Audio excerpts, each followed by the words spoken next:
My name is Baja, and I am the Director of Direct Support and Innovation and the originator of the Resilience Hub concept.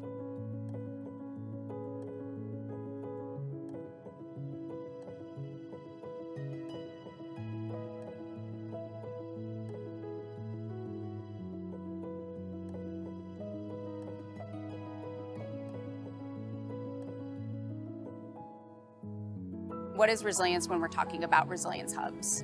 USDN defines resilience in a holistic and comprehensive manner. We are looking at resilience year-round for communities all the time, with a specific focus on marginalized communities.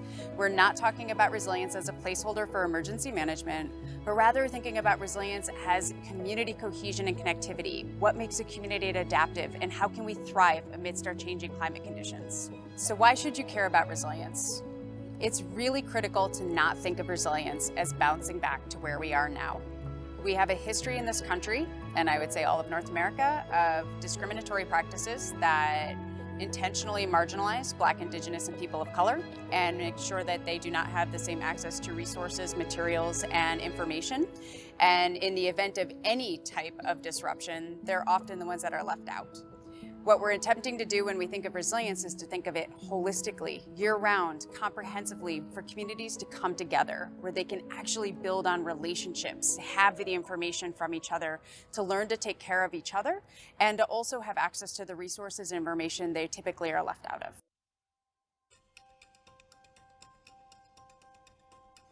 What is a resilience hub? A resilience hub is a physical site in a neighborhood that community members are able to design and create to meet their needs year-round. That means that they meet their needs every single day, and then also the site is enhanced to be able to serve in the event of a disruption and throughout recovery. So we're talking about a space where community members feel safe, they feel comfortable, they feel supported, they feel like they have direction and decision-making power, but they also feel like they can gather there whenever they want and potentially host events or gatherings. Their kids' needs are being met, their seniors' needs are being met, everybody's needs are being met from this location, and the location itself is also enhanced to serve the community when disruptions happen.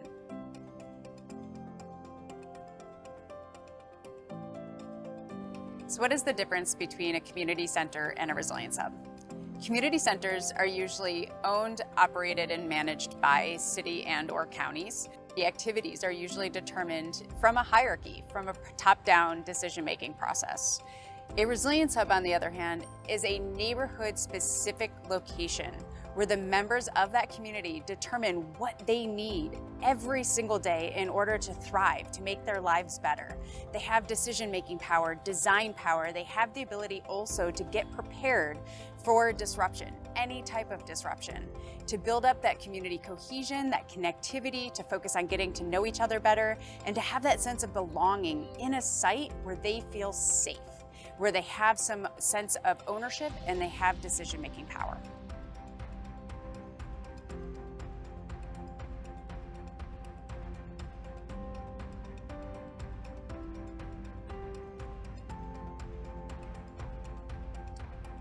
The 5 foundational areas are, first, resilience services and programs. This includes any service and program that the community determines is necessary every day, and then also in the event of a disruption and during recovery. The second is resilient communications.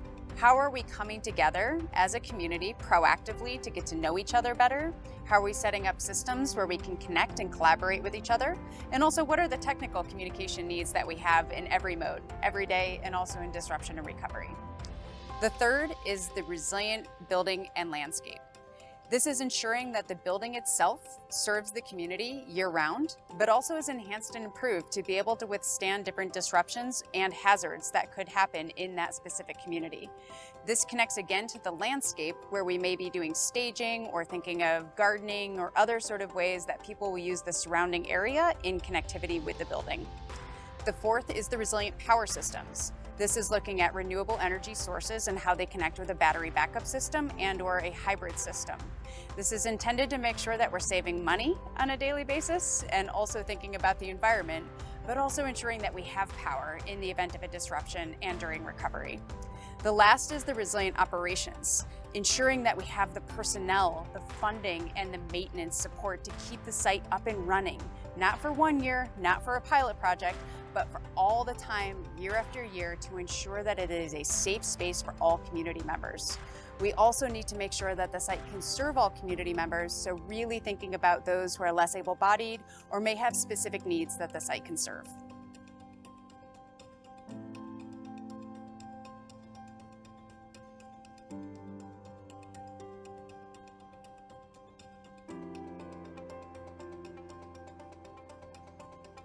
The 3 resilience modes are everyday, disruption, and recovery. Every day is essentially non-disruption or a blue sky day.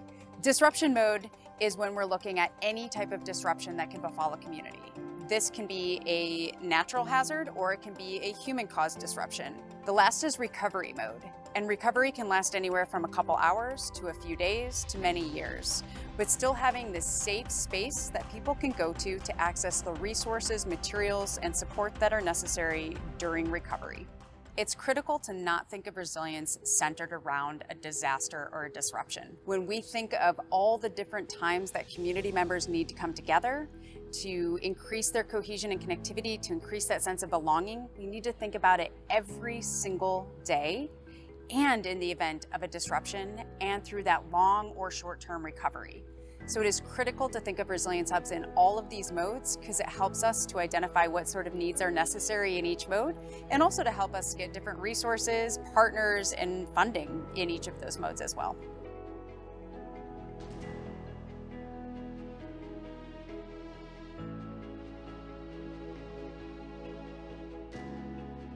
If you want to get involved with Resilience Hubs, there are several opportunities. First, you can visit resilience-hub.org and sign up for more information. Second, you can reach out to USDN directly and ask to become involved with the community of practice.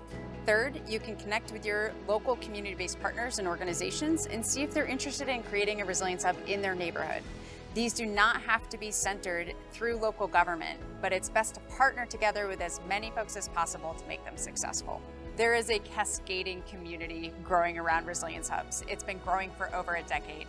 We're seeing local government practitioners, community-based organizations and partners, community members, private business, and other partners who are really interested in seeing power shift to communities, especially in our most marginalized communities, through an actionable step like a Resilience Hub. The great thing is USDN has this network of partners set up, and we want you to become part of it. If you want to come together to learn from others, to hear of promising practices, to gain access to other resources, this is a space to come and learn from others, to collaborate with others, and to support Resilience Hubs being established in our neighborhoods across the country and hopefully around the world.